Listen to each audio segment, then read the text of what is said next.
ఇతర రాష్ట్రాలకు మన నాయకులు పోతున్నారు, వారిని కూడా ఆయా ప్రాంతాలలో ఆ నాయకులు ఇదే రకమైనటువంటి వ్యాఖ్యానాలు చేస్తే ఎట్లా ఉంటుంది? మేమైతే వాళ్ళని గొప్పగా భావిస్తున్నాం, అవమానపరుస్తలేం.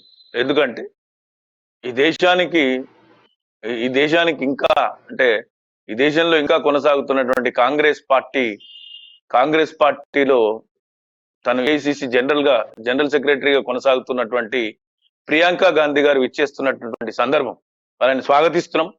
మేము మా పక్షాన కూడా స్వాగతం పలుకుతున్నాం.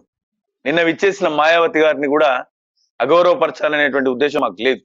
పర్యాటకులు అంటే రాజకీయ పర్యాటకులుగా మేము ఎందుకు చూస్తున్నాం అంటే, ఇక్కడ మీ దగ్గర జరగంది మీరెక్కడ చెయ్యండి, వాస్తవానికి ఎంతో సాహసంతో కొంతమంది వ్యక్తుల ఊహలకు అందని విధంగా ఆ సాహసోపేతమైనటువంటి నిర్ణయం తీసుకుని మేము తీసుకొస్తున్నటువంటి పథకాలు కానీ మేము అమలు చేస్తున్న తీరు అని వాటిని చాలా మంది ఎన్నికల ఎత్తుగడని, రాజకీయ ఎత్తుగడని, ఓట్లు దండుకునే అంశం అని ఎవరెన్ని మాట్లాడినా మొండిగా చాలా మంది అప్పులు ఉన్నాయని మాట్లాడినా ఆ పథకాలను పేదవాళ్ళ సంక్షేమం కోసం, పేదరికంలో ఉన్న వ్యక్తుల అభివృద్ధి కోసం మేము చేస్తున్నాం. మీరు చేయండి, మేము చేస్తున్నాము.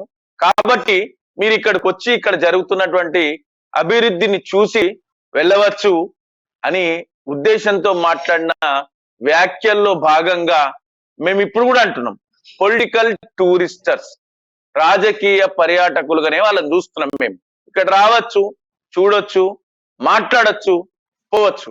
నిజంగా ఒకవేళ వాళ్ళు కూడా అక్కడికి మనం వెళ్ళినటువంటి సందర్భంలో ఇదే పదం మనకు ఆపాదించాలనుకుంటే కూడా మనకి ఎలాంటి అభ్యంతరం లేదు. ఇక్కడ జరిగిన అభివృద్ధిని అక్కడ మాట్లాడతాం, అక్కడ జరగని అభివృద్ధి గురించి చర్చిస్తాం, ప్రజలను చైతన్యపరుస్తాం.